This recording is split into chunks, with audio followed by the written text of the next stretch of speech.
वो जिसका जीवन एक श्राप था, पर मरण एक महाकाव्य, जिसकी रगों में बहता था सूर्य का तेज। महाभारत में कर्ण एक ऐसा वीर था जिसकी कहानी दिल को चीर देती है। क्रूर भाग्य और अन्याय की जंजीरों में जकड़ा हुआ वह प्रेम का भूखा योद्धा था, पर मित्रता के लिए वो अपना सर्वस्व न्यौछावर करने को तैयार था। सूर्यदेव के अंश से जन्मा कर्ण अपने दिव्य कवच और कुंडलों से अलंकृत था। ये वरदान उसे जन्मजात अमृतत्व प्रदान करते थे, पर नियति ने हर वरदान के साथ उसे एक श्राप भी दिया। उसका जीवन केवल घटनाओं का क्रम नहीं था, वो एक अंतहीन संघर्ष था, सम्मान के लिए, पहचान के लिए और न्याय के लिए। आज हम जानेंगे उस योद्धा की कहानी जिसने दान में अपनी मृत्यु दे दी। यह कहानी है सूर्यपुत्र कर्ण की। हमारी कहानी शुरू होती है एक ऐसे युग में जहां देवता मनुष्यों के बीच विचरण करते थे, जहां राजमहलों की दीवारें मंत्रों और तप से गूंजती थीं। कुंती राज्य के राजा कुंती भोज यादव वंश के एक प्रतापी राजा थे। राजा कुंती भोज की कोई संतान नहीं थी, इसलिए उन्होंने अपनी भांजी प्रथा, जिसे प्रेम से लोग कुंती कहते थे, को अपनी पुत्री के रूप में अपनाया।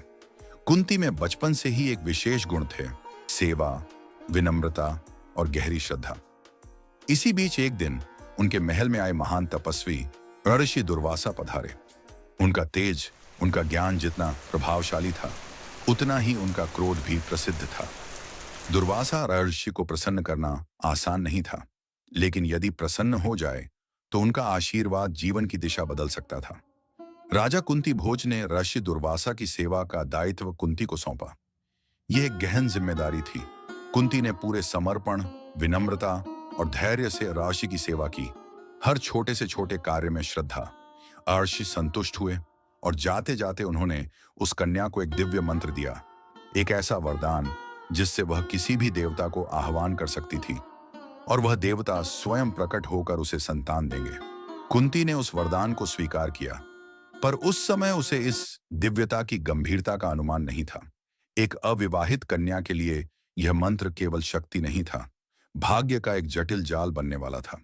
एक दिन सुबह जब आकाश गुलाबी और स्वर्णिम रंगों से सजा हुआ था, कुंती अपने कक्ष में अकेली खड़ी थी। जिज्ञासा में डूबी उस मंत्र के रहस्य को जानने की इच्छा जाग उठी। क्या सच में यह मंत्र देवताओं को बुला सकता है? यह कोई वासना नहीं थी, कोई लालसा नहीं थी, केवल एक मासूम जिज्ञासा। कुंती ने सूर्य की ओर देखा और उच्चारित कर दिया वो मंत्र।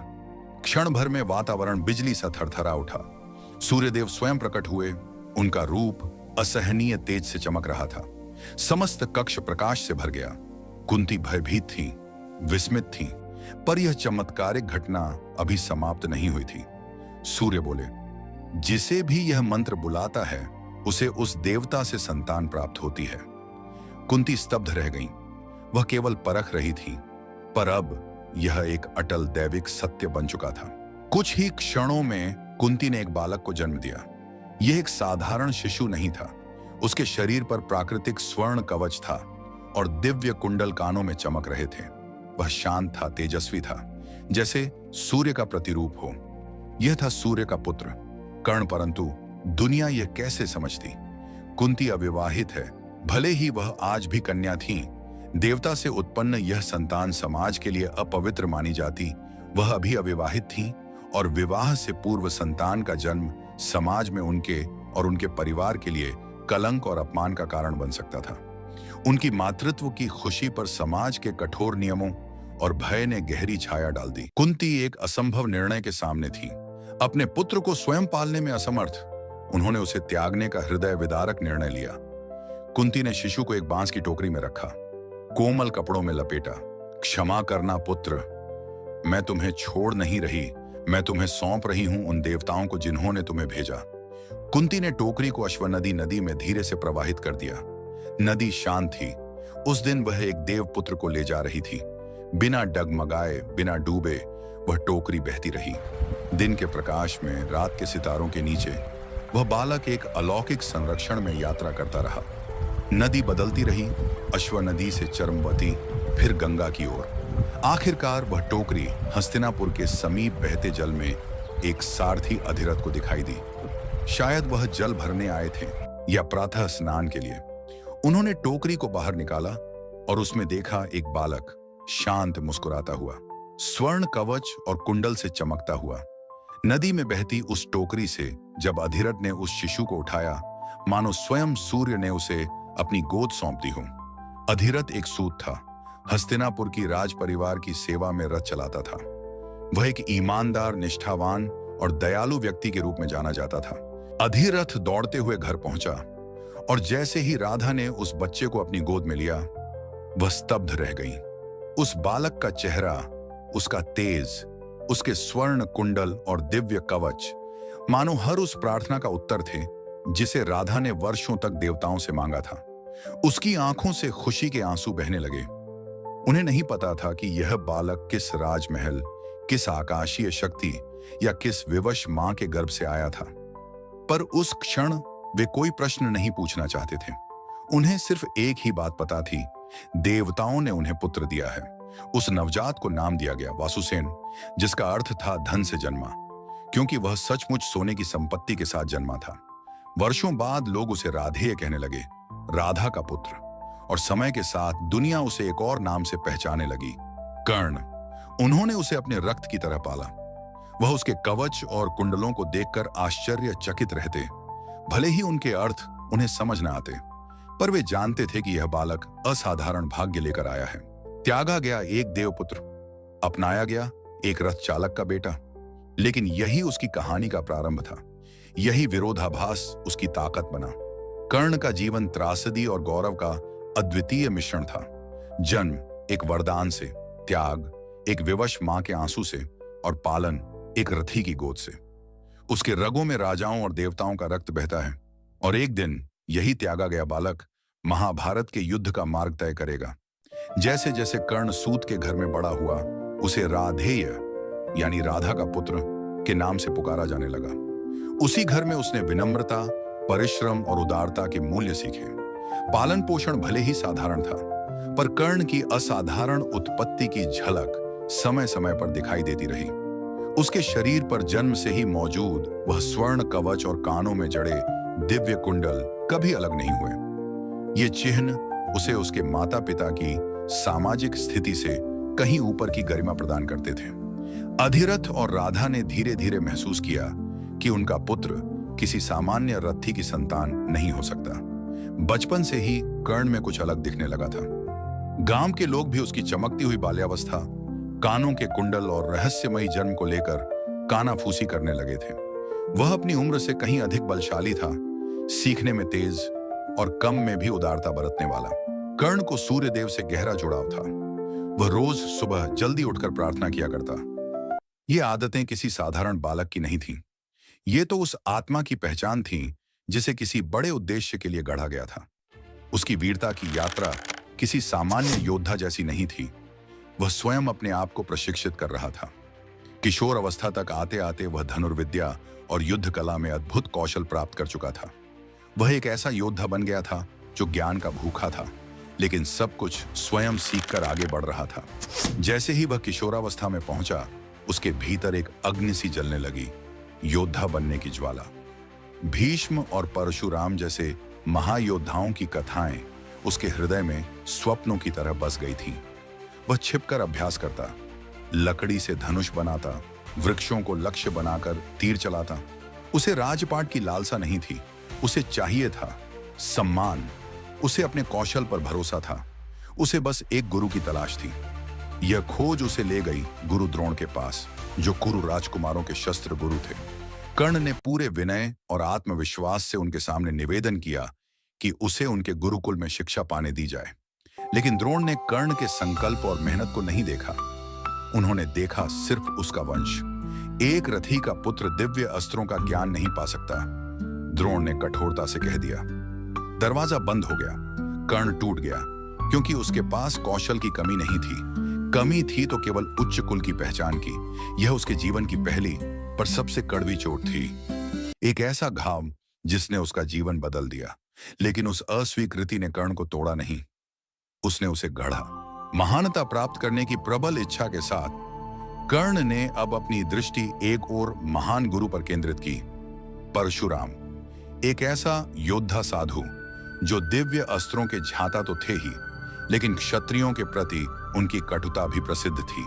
क्षत्रियों से कटुता कारण परशुराम ने सिर्फ ब्राह्मणों को शिक्षा देने की शपथ खा रखी थी।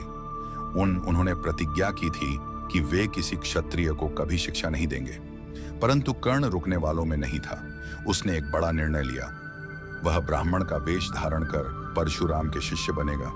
गुरु परशुराम के एकांत आश्रम में पहुंचकर कर्ण ने विनम्रता के साथ शरण मांगी। परशुराम उसकी निष्ठा और विनय से प्रसन्न हुए और उसे अपना शिष्य बना लिया। यहीं से शुरू हुई उस शिक्षा की यात्रा जिसके लिए कर्ण ने वर्षों तक तड़प उठाया था। दिन प्रतिदिन कर्ण ने गहन साधना से परशुराम के ज्ञान को आत्मसात किया। वह साहसी था, अनुशासित था और अपूर्व बुद्धिमत्ता का परिचायक भी। दिव्य अस्त्रों की विद्या उसके भीतर जैसे स्वाभाविक रूप से समा रही थी। परशुराम भी प्रभावित थे। उन्होंने कहा, यह बालक न केवल योग्य है बल्कि एक सच्चे योद्धा की तरह धर्म और मर्यादा में विश्वास भी रखता है। गुरु परशुराम के आश्रम में बिताए गए वो दिन कर्ण के जीवन के सबसे निर्णायक क्षण थे। वहां उन्होंने न केवल युद्ध की तकनीक सीखी बल्कि दिव्य अस्त्रों की वह विद्या भी प्राप्त की जो केवल कुछ गिने चुने महायोद्धाओं को ही प्राप्त होती है। कर्ण अब न केवल एक कुशल धनुर्धर था बल्कि शस्त्रों और मंत्रों का वह महान पांडित्य रखता था जो केवल ऋषियों और देवताओं को प्राप्त था। परशुराम ने उसे ब्रह्मास्त्र तक की दीक्षा दी, एक ऐसा अस्त्र जिसे बहुत कम लोग जान पाए थे। कर्ण अपनी पहचान छुपाए रहा और सोचता रहा कि उसका उद्देश्य इतना उच्च है कि उसकी यह छोटी सी माया क्षमा योग्य है। कुछ महीनों में ही कर्ण परशुराम के सबसे प्रिय शिष्यों में गिना जाने लगा। और फिर एक दोपहर, धूप तेज थी, प्रशिक्षण समाप्त हुआ था। परशुराम ने विश्राम के लिए कर्ण से कहा, मेरे लिए मृग छाल लाओ, मैं विश्राम करूंगा। कर्ण ने मृग छाल लाने की बजाय अपनी जांग को ही गुरु के सिरहाने बना दिया। गुरु शांत होकर सो गए। तभी एक तीखा कीड़ा घास से निकलकर कर्ण की जांग में घुस गया और उसे काटने लगा। पीड़ा असहनीय थी, रक्त बहने लगा, लेकिन कर्ण चुपचाप बैठा रहा। उसने अपनी आंख तक नहीं झपकाई क्योंकि गुरु की नींद भंग न हो। जब रक्त की धार गुरु के चेहरे तक पहुंची तब परशुराम की नींद टूटी। उन्होंने देखा कर्ण की जांग से रक्त बह रहा है। परशुराम बोले, ये रक्त कहां से आया? कर्ण ने शांति से उत्तर दिया, गुरुदेव, मुझे एक कीड़े ने काटा है। परशुराम का चेहरा गंभीर हो गया। कोई ब्राह्मण पुत्र इतनी पीड़ा चुपचाप कैसे सह सकता है? यह सहन शक्ति केवल किसी क्षत्रिय की हो सकती है। और तभी वह रहस्य खुल गया। कर्ण ने अपने गुरु के चरणों में गिरकर सच्चाई स्वीकार की। मैं जन्म से ब्राह्मण नहीं हूं, मैं एक रथी, एक सूत पुत्र हूं, परंतु मेरी तृष्णा केवल ज्ञान की थी, कोई अपमान का उद्देश्य नहीं था। लेकिन परशुराम के हृदय में विश्वासघात की पीड़ा गहराई तक उतर चुकी थी। उन्होंने कांपते स्वर में कहा, जिस ज्ञान को तूने छल से पाया है उसी ज्ञान को तुझे एक दिन धोखा देगा। जब तू अपने जीवन की सबसे कठिन घड़ी में होगा, तेरा स्मरण तुझे ही धोखा देगा। श्राप के कारण युद्ध के निर्णायक क्षण में जब उन्हें ब्रह्मास्त्र की सबसे ज्यादा जरूरत होगी तो वे इसके मंत्र भूल जाएंगे। कर्ण स्तब्ध रह गया। यह एक श्राप था जिसने उसके भविष्य को बदल कर रख दिया। परशुराम ने अपना मुंह मोड़ लिया और कर्ण को अपने आश्रम से निष्कासित कर दिया। एक छल और एक जीवन भर का श्राप। कर्ण टूट चुका था। अकेलेपन में भटकते हुए वह जंगलों में निकल पड़ा। और तभी दूसरा प्रहार। झाड़ियों में हलचल हुई। कर्ण को लगा कोई जंगली पशु आ रहा है। उसने तीर उठाया, प्रत्यंचा खींची और चला दिया। चीत्कार गूंजी। वह कोई जानवर नहीं था, वो एक ब्राह्मण की गाय थी। कर्ण ने अनजाने में उसे मार डाला था। कर्ण तुरंत दौड़ा, क्षमा मांगी, हाथ जोड़े, लेकिन ब्राह्मण ने कहा, जिस तरह तूने मेरी निर्दोष गाय को उस क्षण मारा जब वह असावधान थी, ठीक वैसे ही एक दिन तू भी मारा जाएगा, जब तू अपने रथ में फंसा होगा, असहाय होगा और कोई तुझे मार डालेगा। दूसरा श्राप। कुछ ही दिनों में दो श्राप। एक महान आत्मा भी शायद टूट जाती, लेकिन कर्ण नहीं टूटा। कुछ पल को उसे ऐसा लगा जैसे वह विधि का निशाना बन गया हो, हर पीड़ा उसी पर लक्षित हो। लेकिन कर्ण ने हार नहीं मानी। वह लौट आया अपने माता पिता के पास, वृद्ध राधा और अधिरथ के पास। उसने परशुराम से मिली विद्या का वर्णन किया, लेकिन उसके बदले मिले श्राप को चुपचाप अपने हृदय में छुपा लिया। दिन बीते, कर्ण चुपचाप अपने जख्मों को सहलाता रहा। वह कभी कभी अपने शरीर पर जड़े स्वर्ण कवच को छूता, मानो उसमें शक्ति खोजता हो। यह सूर्यदेव का आशीर्वाद था। और तभी उसे एक समाचार मिला। हस्तिनापुर में गुरु द्रोण एक महायोद्धा प्रदर्शन प्रतियोगिता का आयोजन कर रहे थे। सभी राजकुमार और योद्धा उसमें भाग लेंगे, विशेषकर अर्जुन, जो उस समय तक काफी प्रसिद्ध हो चुके थे। कर्ण की आंखों में एक बार फिर ज्वाला जली। अब वक्त था अपनी योग्यता को साबित करने का। कर्ण के सामने अब अवसर था कि वह हस्तिनापुर के श्रेष्ठ राजकुमारों के समक्ष खड़ा हो, विशेष रूप से अर्जुन के सामने, जो गुरु द्रोण का प्रिय शिष्य था और जिसकी वीरता की चर्चा पूरे आर्यावर्त में फैल चुकी थी। कर्ण तैयार था। उसने निर्णय लिया, वह हस्तिनापुर जाएगा और इस प्रतियोगिता में भाग लेगा। त्रासदी के बीज तो बोए जा चुके थे, परंतु कर्ण की कथा अभी अधूरी थी। एक नई रणभूमि उसकी प्रतीक्षा कर रही थी। हस्तिनापुर का रंगभूमि उत्साह से भर उठा था।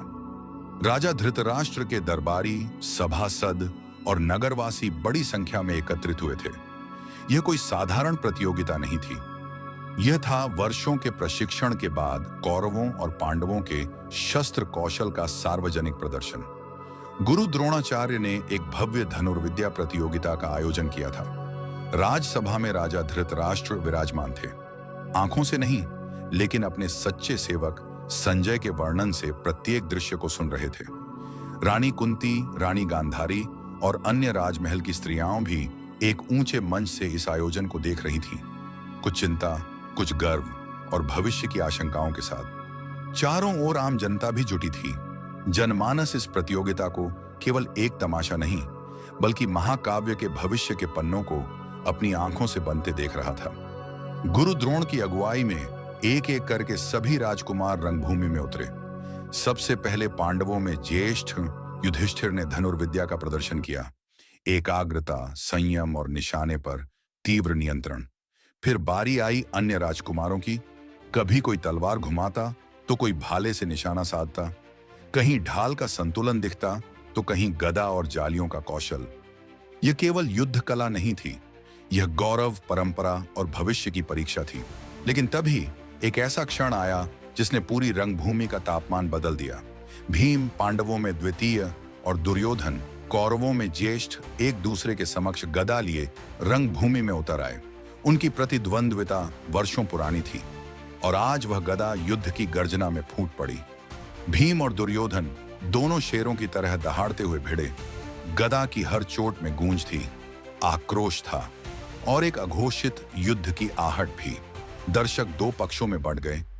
क्षण भर में वह युद्ध प्रदर्शन एक विकराल द्वंद्व में बदल गया। गुरु द्रोण को स्थिति की गंभीरता समझ आई। उन्होंने तुरंत अपने पुत्र अश्वत्थामा को आदेश दिया, युद्ध रोको, इससे पहले कि यह प्राणघातक हो जाए।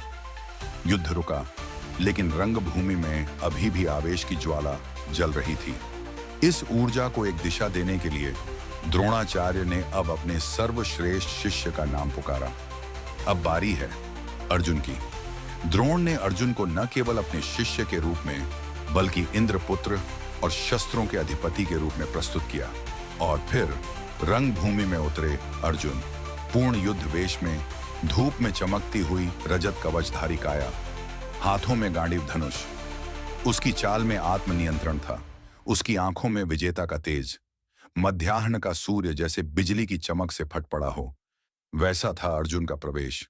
सबकी निगाहें अब अर्जुन पर थीं, क्योंकि वह केवल पांडवों का नहीं, बल्कि एक युग का प्रतिनिधि योद्धा बनकर खड़ा था।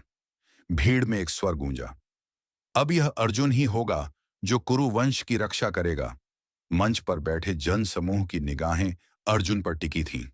उसने रंगभूमि में प्रवेश किया, स्थिर, एकाग्र और आत्मविश्वास से भरा हुआ। फिर प्रारंभ हुआ वह प्रदर्शन जिसने यह प्रमाणित कर दिया कि वह गुरु द्रोणाचार्य का श्रेष्ठतम शिष्य क्यों कहलाता था। उसका पहला वार ही अद्भुत था। चलती हुई वस्तुओं पर निशाना साधना, दूरस्थ लक्ष्यों पर सटीक प्रहार, हर एक बाण जैसे किसी मंत्र से संचालित हो रहा हो। फिर उसने एक एक करके सभी अस्त्रों का प्रदर्शन किया। वह अग्नि को बुला रहा था, फिर उसे शांत कर रहा था। पानी की धार जैसी बाणों से बह रही थी। हवा की गति पर नियंत्रण, वज्र, शूल, आकाशीय रेखाएं जो कुछ गुरु द्रोण ने उसे सिखाया था, अर्जुन ने उसे आंखों के सामने जीवित कर दिया। भीड़ स्तब्ध थी।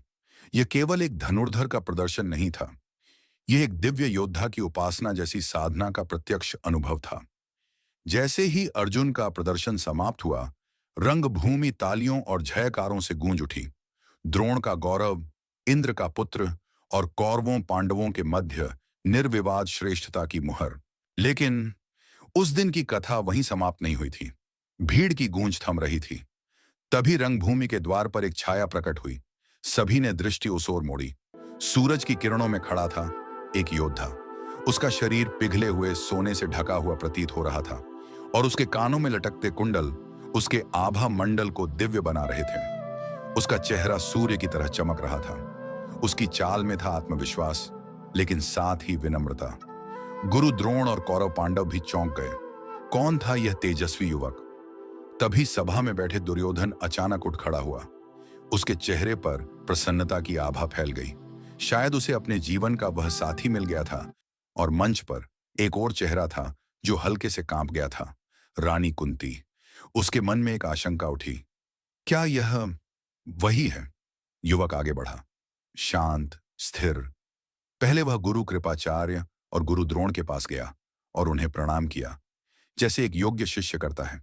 फिर उसने अर्जुन की ओर देखा और पूरे रंगभूमि के समक्ष अपनी आवाज में ललकार दी, पार्थ, जो कुछ तुमने दिखाया है उससे अधिक मैं दिखाऊंगा। सभा में सनसनी फैल गई। एक अनजान योद्धा और इतनी साहसिक चुनौती। अर्जुन पीछे नहीं हटा। उसकी दृष्टि में जिज्ञासा थी, परंतु आत्मसम्मान भी। उसने उत्तर दिया, जो भी अस्त्र तुम्हें तुम्हारे आचार्य ने सिखाए हों, उन्हें दिखाओ। मैं उनका प्रत्युत्तर दूंगा और प्रमाणित करूंगा कि मैं तुमसे श्रेष्ठ हूं। अब सभा का वातावरण बदल गया था। अर्जुन भी अब मौन नहीं था। उसकी आंखों में अब स्पर्धा की ज्वाला थी। कर्ण की चुनौती अब केवल शब्दों की नहीं रही थी, अब यह था एक महासमर का आमंत्रण। कर्ण ने कहा, यह रंगभूमि केवल तुम्हारी नहीं अर्जुन। यदि इतना साहस है तो बाण चलाओ। भीड़ स्तब्ध रह गई। अब यह केवल एक प्रदर्शन नहीं, बल्कि एक युद्ध की पूर्व घोषणा थी। एक महायुद्ध जो दो जीवनों को और एक महाकाव्य को हमेशा के लिए बदल देने वाला था। वाणी के संग्राम से यह स्पष्ट हो चुका था। अब यह शब्दों की नहीं, शौर्य की परीक्षा थी। कर्ण और अर्जुन दोनों आमने सामने खड़े थे। वातावरण में तलवारों की नहीं, अब बाणों की गूंज होनी थी। परंतु तभी एक वृद्ध स्वर गूंजा। गुरु कृपाचार्य, राज परिवार के वरिष्ठ आचार्य और नीति गुरु, आगे बढ़ते हैं। उन्होंने अपने अनुभव और नियम ज्ञान के बल पर इस द्वंद्व को रोकने का निर्णय लिया। उन्होंने कहा, यह अर्जुन पांडुपुत्र कुरुवंश का राजकुमार है, इसलिए यदि कोई उससे समर करे तो वह भी उसके समकक्ष कुल और वंश का होना चाहिए। यह बताओ, तुम्हारा कुल क्या है? तुम किस वंश से आते हो? कर्ण शांत खड़ा रहा। उसने बोलने के लिए मुंह खोला, परंतु शब्द नहीं निकल पाए। भीड़ में प्रत्येक व्यक्ति ने उस संकेत को पहचान लिया। कर्ण को कभी राजकुमार के रूप में प्रस्तुत नहीं किया गया था। उसके वस्त्र भव्य थे, परंतु उन पर कोई राज चिन्ह नहीं था। अब तक उसका नाम, उसका कुल, सब अनजान थे। गुरु कृपाचार्य की इस चुनौती के आगे कर्ण की आंखों की चमक मंद पड़ गई। उसने अपनी दृष्टि नीचे कर ली। कमल की भांति लज्जा में झुक गया कर्ण का मस्तक, ऐसा वर्णन किया गया है। अब सच्चाई सामने थी। कर्ण के पास कोई शाही वंश नहीं था। वह तो बड़ा हुआ था अधिरथ के घर में। एक सारथी, एक सूत, वह जाति जो राजाओं की रथ तो चला सकती थी, परंतु उनके समकक्ष खड़ी नहीं हो सकती थी। यदि कर्ण यहां अपने जन्म का सच बता देता तो उसका यह युद्ध समाप्त हो जाता, क्योंकि शास्त्रों और नीतियों के अनुसार एक क्षत्रिय ही क्षत्रिय से द्वंद्व कर सकता था। कर्ण चुप था। उसकी चुप्पी उसके चेहरे से भी अधिक बोल रही थी। भीड़ अब सशंकित थी। क्या यह स्वर्ण वर्ण वाला धनुर्धर जिसने अर्जुन को चुनौती दी थी वास्तव में किसी निम्न वंश का था? गुरु द्रोण भी निश्चल खड़े थे, शस्त्र विधान से बंधे हुए। यदि कर्ण राजवंशी नहीं निकला तो यह युद्ध नियमों के विरुद्ध होगा। एक और महान अवसर कर्ण के भाग्य की दीवार से टकराकर बिखर गया। कर्ण की चुप्पी अब अपमान में बदलने ही वाली थी। तभी मंच के एक छोर से आवाज आई, रुको! दुर्योधन उठ खड़ा हुआ। उसकी आंखों में क्रोध था, परंतु वह कर्ण के लिए था, कर्ण के विरुद्ध नहीं। क्या केवल जन्म ही किसी योद्धा की योग्यता का निर्धारण करता है? दुर्योधन ने ऊंचे स्वर में पूछा। नहीं, एक सच्चा योद्धा उसकी वीरता से जाना जाता है, न कि उसके कुल से। दुर्योधन ने कहा, शौर्य और साहस ही क्षत्रिय के लक्षण हैं। उसने कर्ण की ओर इशारा किया। बताओ, क्या कोई मृग शावक सिंह को जन्म दे सकता है? यह बालक जिसकी देह पर सूर्य सी आभा है, जिसके वक्ष पर स्वर्ण कवच है, कानों में दिव्य कुंडल, क्या यह कोई तुच्छ जन्म का हो सकता है? कर्ण दुर्योधन की आंखों में एक राजा के समान प्रतीत हो रहा था। फिर दुर्योधन ने इतिहास रच दिया। उसने मंच से घोषणा की, यदि अर्जुन केवल किसी राजा से ही युद्ध करेगा, तो आज और इसी क्षण मैं इस महायोद्धा कर्ण को अंग देश का राजा घोषित करता हूं।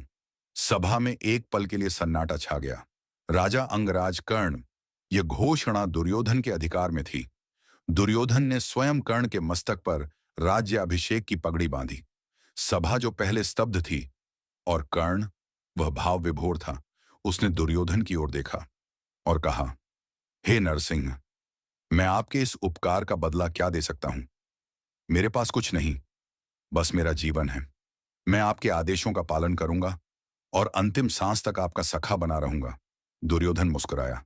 उसने कहा, मुझे कुछ नहीं चाहिए, बस तुम्हारी मित्रता चाहिए। और वहीं रंगभूमि के बीचों बीच दोनों ने एक दूसरे को आलिंगन में भर लिया। भीड़ देख रही थी, इतिहास लिखा जा रहा था, और उस दिन महाभारत की सबसे शक्तिशाली मित्रता की शुरुआत हुई, दुर्योधन और कर्ण। लेकिन वहीं सभा के बीच भीम ने कर्ण का अपमान किया, हंसते हुए, कटाक्ष करते हुए। हे रथ सारथी के पुत्र, भीम बोला, तेरा भाग्य अर्जुन के हाथों वीर गति नहीं, बल्कि रथ चलाना है। अपने असली काम पर लौट जा और कोड़ा संभाल। भीम की अगली पंक्ति और भी विषैली थी। जिस प्रकार कोई भटका कुत्ता यज्ञ की हवन सामग्री चाटने का अधिकारी नहीं, उसी प्रकार तू भी किसी राज्य का शासक बनने योग्य नहीं। कर्ण चुप था। कर्ण ने कोई उत्तर नहीं दिया, वह चुप रहा।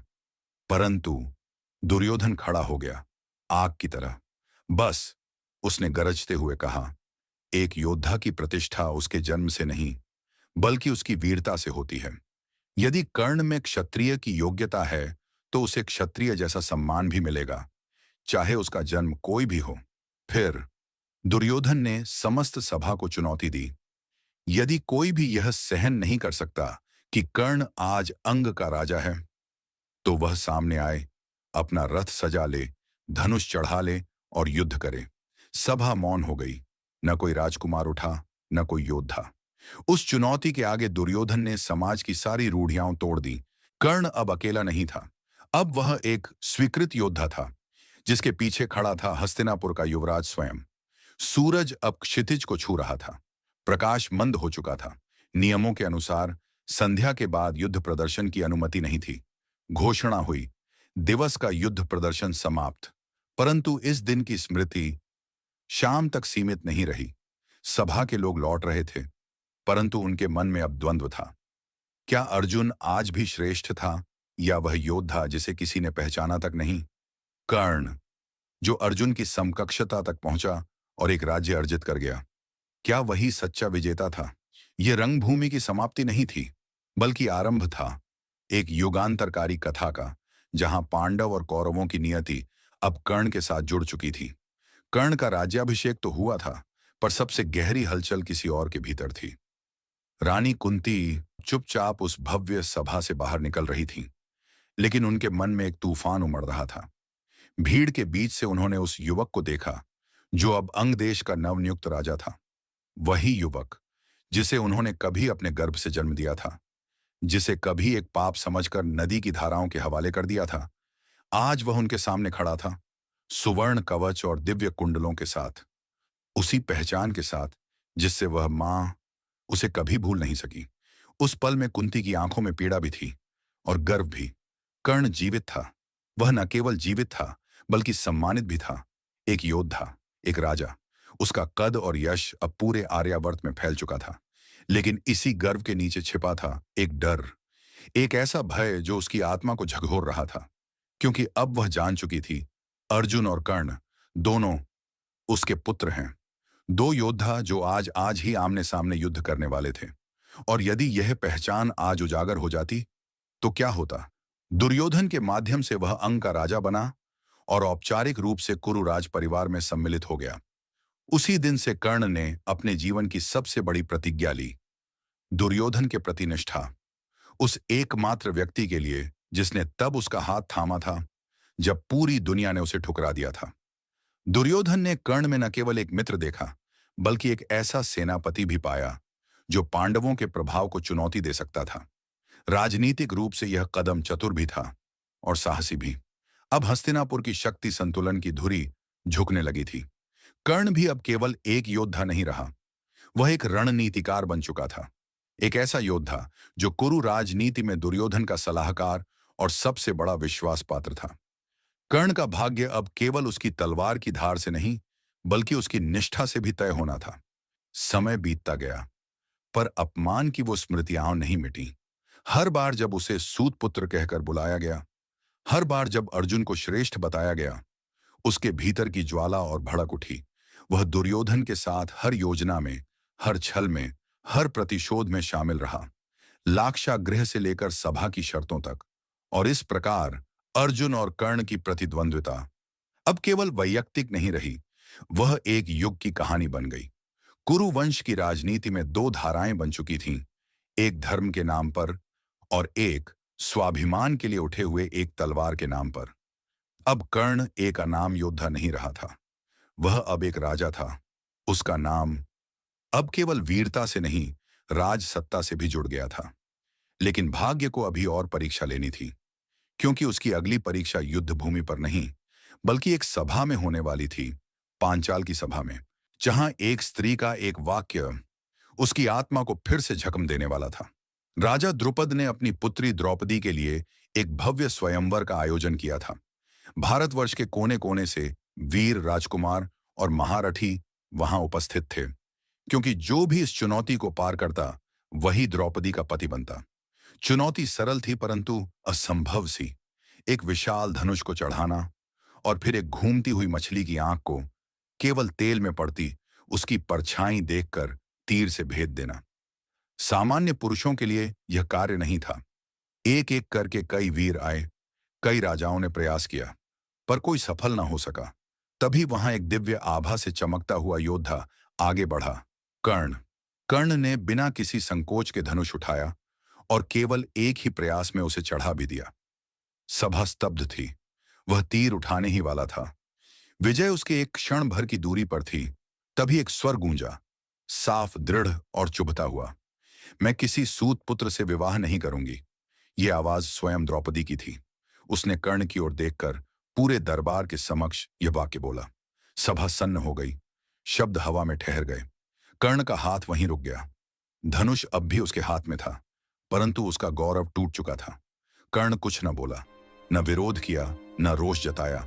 उसने केवल धनुष को नीचे रखा और सभा से बाहर निकल गया, शांत, गरिमामयी, पर भीतर से बुरी तरह घायल।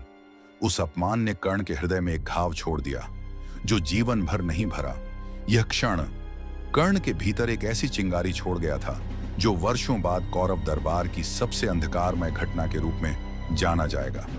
उस दिन बोए गए कटुता के बीज एक दिन घने विषैले वृक्ष बनकर फूटेंगे।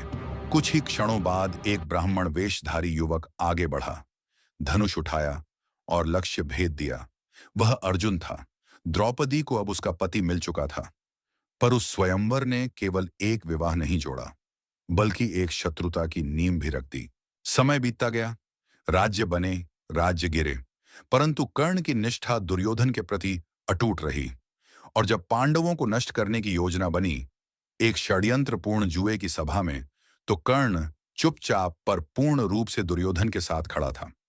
यह वह क्षण था जब निष्ठा और धर्म के बीच की रेखा धुंधली हो चुकी थी, जब पांडव और कौरव वयस्क हो चुके थे, हस्तिनापुर की हवा में तनाव घुल चुका था। सभी जानते थे कि टकराव निकट है, पर युद्ध से पहले परीक्षा होगी दरबार में। वो दिन आया जब धृतराष्ट्र ने एक जुए की सभा का आयोजन किया। पांडवों को आमंत्रित किया गया और उनके साथ भाग्य ने छल किया। युधिष्ठिर हारते गए, राज्य, धन, राजकुमार, स्वाभिमान, और अंततः उन्होंने हार दी द्रौपदी को। सभा सन्न हो गई। एक रानी, एक स्त्री, पांचों पांडवों की पत्नी अब दाम की वस्तु बनाकर दरबार में घसीटी गई। कर्ण अपने मित्र दुर्योधन के साथ राज सिंहासन के पास बैठा था। उसकी निष्ठा अडिग थी, पर आज उसकी निष्ठा एक भयानक परीक्षा से गुजरेगी। विकर्ण, दुर्योधन का छोटा भाई, द्रौपदी के पक्ष में खड़ा हुआ। उसने पूछा, क्या किसी को अधिकार है किसी और को दांव पर लगाने का, जब उसने स्वयं को ही हार दिया हो? सभा में एक क्षण के लिए नैतिकता जागी, परंतु कर्ण ने तत्काल विकर्ण को झिड़क दिया। वह गरज पड़ा, द्रौपदी को जीतना दुर्योधन का अधिकार है। फिर जो शब्द कर्ण ने कहे, उन्होंने उसकी छवि पर कभी न मिटने वाला धब्बा छोड़ दिया। वह बोला, जिस स्त्री के 5 पति हैं, वह अनेक वशगा है, बहुतों के अधीन। वह कोई रानी नहीं, बल्कि एक वेश्या के समान है। सभा स्तब्ध थी। भीष्म, द्रोण सभी मौन। कर्ण, जो सदा दानवीर और मर्यादा पुरुष के रूप में जाना गया, आज वाणी के विष में डूब चुका था। उसने द्रौपदी के वस्त्र हरण को प्रोत्साहित किया। दुशासन आगे बढ़ा। द्रौपदी के वस्त्र खींचे जाने लगे। द्रौपदी धर्म, मर्यादा और मानवीय गरिमा की पुकार बनकर सभा में विलाप कर उठी। परंतु कर्ण, जो कभी सच्चे साहस का प्रतीक था, वह आज मौन रहा, या कहें उत्साहित करता रहा। यह क्षण था कर्ण की निष्ठा की सबसे गहरी परीक्षा। उसने अपने मित्र को प्रसन्न करने के लिए अपने धर्म, अपनी मर्यादा और अपने जीवन की नींव को भुला दिया। बाद में कर्ण ने स्वीकार किया, मैंने यह सब दुर्योधन की निष्ठा में कहा। मेरे शब्द मेरे नहीं थे, लेकिन पाप हो चुका था। वह धर्म से च्युत हो गया था। एक ऐसा कार्य जिसका बोझ उसके अंतर्मन पर जीवन भर बना रहा। महाभारत कहती है, कर्ण को इस व्यवहार पर पश्चाताप हुआ। पांडव वनवास चले गए और द्रौपदी की मर्यादा चमत्कारिक रूप से बच गई। परंतु कर्ण उस दरबार की दीवारों में एक छाया की तरह रह गया, जो अपने ही आदर्शों से पराजित हो चुका था। कर्ण की परीक्षा अब भी समाप्त नहीं हुई थी। भाग्य और देवताओं ने उसकी उदारता को परखने के लिए एक दैवी छल की योजना बनाई थी, और उसकी नियति एक बार फिर करवट लेगी। कर्ण का नाम अब दानवीरता का पर्याय बन चुका था। हस्तिनापुर से लेकर दूर दराज के राजाओं तक कहानियां फैल चुकी थीं। कोई भी याचक कर्ण के द्वार से खाली हाथ नहीं लौटता था। हर दोपहर सूर्य को अर्घ्य देने के बाद कर्ण दान के लिए आसन पर बैठता। धन, वस्त्र, अनाज या जो भी मांगा जाए, वह बिना झिझक दे देता। उसकी यह ख्याति इतनी प्रसिद्ध हो चुकी थी कि स्वयं देवता भी चकित थे। लोग कहते थे, कर्ण को उसके जीवन से अधिक एक दाता के रूप में अपनी प्रतिष्ठा प्यारी है। लेकिन यही ख्याति अब ब्रह्मांडीय परीक्षा की ओर बढ़ रही थी। महाभारत के युद्ध की आहट तेज हो रही थी। कर्ण ने अपने जीवन का हर कदम दुर्योधन के साथ बांध लिया था, चाहे जीत हो या पराजय। लेकिन इस युद्ध के पहले कर्ण के पास अभी भी 2 दिव्य रत्न थे, कवच और कुंडल। वे कोई साधारण गहने नहीं थे। सूर्यदेव ने स्वयं जन्म के साथ उसे दिए थे, जिसके कारण उसका शरीर शस्त्रों से अजेय बना रहता था। पांडवों की ओर खड़े देवता चिंतित हो उठे, विशेषकर इंद्र, जो अर्जुन के पिता भी थे। उन्होंने एक योजना बनाई कर्ण को उसकी अजेयता से वंचित करने की। एक दिन जब कर्ण सूर्य को प्रणाम कर रहा था, सूर्यदेव ने उसे दर्शन दिए और चेताया, बेटा, इंद्र वेश बदल कर आएगा और तुमसे तुम्हारा कवच और कुंडल मांगेगा। याद रखो, उसके बाद तुम मृत्यु के लिए नग्न हो जाओगे। लेकिन कर्ण ने केवल मुस्कुराकर उत्तर दिया, यदि स्वयं देवताओं का राजा भी भिक्षा मांगने आए तो मैं कैसे मना कर सकता हूं। कर्ण जानता था कि यह परीक्षा होगी, पर मना करना उसके स्वभाव के विरुद्ध था। अगले दिन दोपहर, जैसे कि भविष्यवाणी की गई थी, एक वृद्ध ब्राह्मण उसकी सभा में आया। झुकी पीठ, कांपते हाथ, झोली लिए उसने कहा, हे वीर, एक महादान की याचना करता हूं। कर्ण ने पहचान लिया कि यह कोई सामान्य याचक नहीं है, यह इंद्र ही है, लेकिन फिर भी उसने ना नहीं कहा। ब्राह्मण ने उसके कवच और कुंडल की ओर इशारा किया। पूरी सभा सन्न रह गई।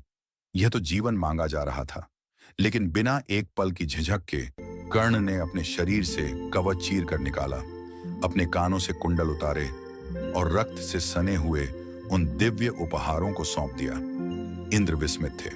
वह रूप छोड़कर प्रकट हुए और बोले, तुमने अपनी मृत्यु तक मुझे दान दिया है, पर इसके बदले मैं तुम्हें एक अस्त्र देता हूं, वासवी शक्ति, और जिस पर भी लगेगा उसका नाश निश्चित है। कर्ण ने यह अस्त्र स्वीकार कर लिया और अपने मन के एक कोने में संजो लिया। अर्जुन के लिए अब बिना कवच और कुंडल के कर्ण अब सामान्य पुरुष की तरह घायल हो सकता था। उसका त्याग अब उसकी सबसे बड़ी कमजोरी भी बन चुका था। कवच नहीं था पर आत्मबल था, कुंडल नहीं थे पर कर्ण था। जैसे ही कुरुक्षेत्र की धरती पर सेनाएं एकत्र हो रही थीं, कर्ण के जीवन का एक और रहस्य सामने आया। युद्ध की पूर्व संध्या पर स्वयं श्री कृष्ण कर्ण के पास आए, एक ऐसा सत्य लेकर जो कर्ण की आत्मा को झकझोर देने वाला था। श्री कृष्ण ने उसे बताया कि वह कुंती का ज्येष्ठ पुत्र है, पांडवों में सबसे बड़ा। यह जानकर कर्ण अवाक रह गया, लेकिन शांत रहा। उसने श्री कृष्ण की बातों को गंभीरता से सुना, मगर जब श्री कृष्ण ने दुर्योधन का साथ छोड़ने की विनती की तो कर्ण ने दृढ़ता से मना कर दिया। उसका उत्तर सीधा था, अब मेरा जीवन और मृत्यु, मेरी सारी नियति दुर्योधन से जुड़ चुकी है। कुछ ही समय बाद गुप्त रूप से कुंती स्वयं गंगा तट पर कर्ण से मिलने पहुंची। वह क्षण बेहद भावुक था। मां और बेटे के बीच वर्षों बाद पहला संवाद। कुंती ने कर्ण को अपने प्रथम पुत्र के रूप में स्वीकार किया और उसे अपने भाइयों के पास लौटने की गुहार लगाई। कर्ण ने भीतर से टूटा होने के बावजूद एक बार फिर अपना बड़प्पन दिखाया। उसने कुंती से वादा किया, वह अर्जुन को छोड़कर किसी पांडव को क्षति नहीं पहुंचाएगा। वह जानता था कि अर्जुन से उसका युद्ध टल नहीं सकता, लेकिन यह वचन कि चाहे कोई भी गिरे, कुंती के 5 पुत्र जीवित रहेंगे। और फिर युद्ध छिड़ा। कुरुक्षेत्र में हर महान योद्धा उतरा। पहले 10 दिनों तक कर्ण ने युद्ध में भाग नहीं लिया। भीष्म पितामह सेनापति थे और उन्होंने कर्ण की उत्पत्ति और क्षत्रिय धर्म पर सवाल उठाए थे, इसलिए कर्ण युद्ध से दूर रहा। लेकिन 10वें दिन जब भीष्म शरशैया पर गिर पड़े, मैदान अब कर्ण के लिए खुल चुका था। भीष्म की अंतिम अवस्था में कर्ण उनसे मिलने गया। भीष्म ने उसकी क्षमता को स्वीकार किया और पूर्व के कठोर शब्दों के लिए खेद जताया। 11वें से 15वें दिन तक द्रोणाचार्य ने कमान संभाली, लेकिन कर्ण ने अब पांडवों से सीधे मुकाबले शुरू कर दिए। जब 14वें दिन कर्ण की भूमिका निर्णायक बनी। जब अर्जुन कौरव रक्षा पंक्ति तोड़ने वाले थे, कर्ण ने मोर्चा संभाला, लेकिन उसी दिन वह उस षड्यंत्र का भी हिस्सा बना जिसमें अर्जुन के पुत्र अभिमन्यु को बिना किसी नियम के कई महारथियों ने घेर कर मार डाला। कुरुक्षेत्र का युद्ध अपने सबसे भयानक मोड़ पर था। 14वें दिन पांडवों ने एक ऐसा योद्धा उतारा जिसने कौरव सेना में हड़कंप मचा दिया। घटोत्कच, भीम का राक्षस पुत्र। घटोत्कच की मायावी शक्तियां चरम पर थीं। वह आकाश में उड़ता, छलावा रचता और कौरवों की पंक्तियां चीर कर रख देता। कौरव सेना में हाहाकार मच गया। कोई उसका सामना नहीं कर पा रहा था। तभी सारी उम्मीदें लेकर दुर्योधन ने मुड़कर देखा। कर्ण की तरफ एक ही योद्धा था जो उन्हें बचा सकता था, लेकिन कर्ण के सामने एक कठिन फैसला था, वासवी शक्ति। यह उन कुछ गिने चुने अस्त्रों में से एक था जो अर्जुन का अंत कर सकते थे। इसका केवल एक बार ही उपयोग किया जा सकता था। कर्ण के पास कोई और विकल्प नहीं बचा। उसने वासवी शक्ति का उपयोग किया। जैसे ही घटोत्कच आकाश से कौरवों पर टूटने को आया, कर्ण ने शक्ति अस्त्र चलाया। वह अस्त्र सीधे जाकर घटोत्कच को आघात करता है और एक विशाल विस्फोट के साथ राक्षस युद्ध भूमि में ढेर हो जाता है। उसकी गिरती हुई देह कौरव सेना की एक पूरी टुकड़ी को कुचल देती है। कौरव सेना में खुशी की लहर दौड़ती है। कर्ण ने उन्हें बचा लिया था, लेकिन इस जीत की कीमत भारी थी। कर्ण जानता था अब उसके पास अर्जुन को मारने का वह एकमात्र दिव्य अस्त्र नहीं बचा था। 15वें दिन गुरु द्रोण के निधन के बाद दुर्योधन ने कर्ण को कौरव सेना का सेनापति नियुक्त किया। यह वही पल था जिसका कर्ण वर्षों से इंतजार कर रहा था। अब वह दुर्योधन की पूरी सेना का सर्वोच्च योद्धा था। 16वें और 17वें दिन कर्ण ने जबरदस्त युद्ध किया। उसने पांडवों के एक एक भाई से मुकाबला किया। युधिष्ठिर, भीम, नकुल और सहदेव सभी उसकी बाण वर्षा के आगे टिक नहीं पाए, लेकिन कर्ण ने किसी को मारा नहीं। उसने अपनी मां कुंती को वचन दिया था कि वह उनके प्राण नहीं लेगा। सिर्फ अर्जुन उसका असली लक्ष्य था। यह कर्ण की वीरता ही नहीं, उसके चरित्र की भी परीक्षा थी।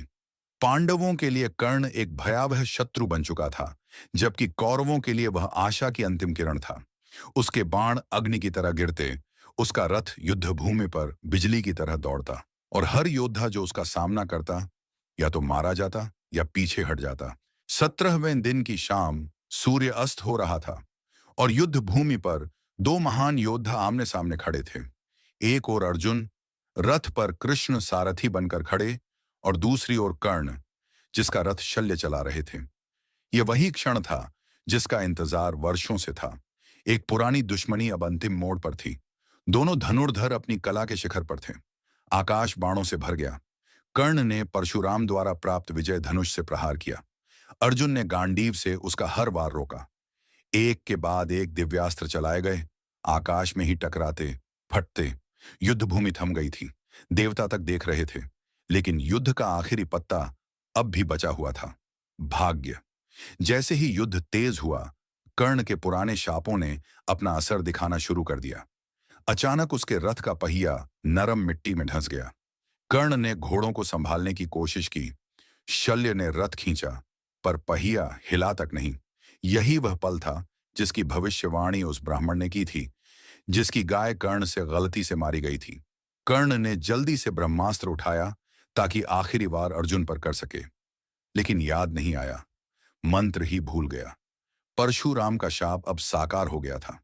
कर्ण अब निहत्था था, थका हुआ। बदन तीरों से छलनी था, रथ कीचड़ में ढंसा हुआ था, मानो युद्ध भूमि खुद ही उसका साथ छोड़ रही हो। वासवी शक्ति भी घटोत्कच पर खर्च हो चुकी थी। ऐसा लग रहा था मानो भाग्य उसका मजाक उड़ा रहा हो। उन्होंने युद्ध रोकने के लिए अर्जुन से निवेदन किया। युद्ध के नियमों के अनुसार ऐसा करना सही नहीं था। अर्जुन हिचकिचाया, लेकिन कृष्ण ने याद दिलाया, यह युद्ध धर्म की स्थापना के लिए है, और कर्ण ने कई बार अधर्म का साथ दिया है। उसने अंतिम बाण छोड़ा। बाण सीधा जाकर कर्ण की छाती में धंसा। वही छाती जहां पहले कभी दिव्य कवच था, जो अब नहीं था। वह घुटनों पर गिरा, और उस क्षण सूर्य अस्त हो गया, जैसे स्वयं सूर्य भी अपने पुत्र की मृत्यु नहीं देखना चाहता था। कर्ण, वो योद्धा जिसने पूरी जिंदगी न्याय के लिए, सम्मान के लिए और दोस्ती के लिए लड़ाई लड़ी थी, अब कुरुक्षेत्र की धूल में गिरा पड़ा था। 17वें दिन सूर्य अस्त हुआ, और कर्ण का जीवन भी। एक ऐसा योद्धा जो अपराजेय था, लेकिन किस्मत और शापों की साजिश से हार गया। कर्ण का सिर जमीन पर गिरा, और उसके साथ ही खत्म हुआ महाभारत के सबसे दुखद नायक का अध्याय। कहते हैं, अंतिम सांसों में कर्ण के चेहरे पर एक हल्की मुस्कान थी, जैसे वर्षों का बोझ उतर गया हो। कर्ण की मौत ने दुर्योधन के अभियान की आखिरी उम्मीद भी खत्म कर दी। युद्ध भूमि पर पांडव और कौरव दोनों ही पक्षों के योद्धा सिर झुकाए खड़े थे। हारने के बाद भी कर्ण का साहस उन्हें सम्मान देने पर मजबूर कर गया। लेकिन असली त्रासदी तब सामने आई, युद्ध खत्म होने के बाद, जब कुंती ने पांडवों को बताया कि कर्ण वही योद्धा जिससे वे इतने वर्षों से लड़ रहे थे, उनका ही बड़ा भाई था, उनका पहला पुत्र। युधिष्ठिर के पैरों तले जमीन खिसक गई। पांडवों ने कर्ण का अंतिम संस्कार पूरे राजकीय सम्मान के साथ किया। इतिहास में कर्ण खलनायक नहीं, बल्कि एक महानायक, एक अमर प्रतीक। उसकी कहानी महाभारत में सबसे मार्मिक अध्याय बन गई, जिसे सदियों तक याद किया जाएगा। हर बार जब किसी को यह लगने लगे कि उसका जन्म या हालात उसके भाग्य को तय करेंगे, कर्ण का नाम फिर गूंजेगा, एक सच्चे नायक की तरह।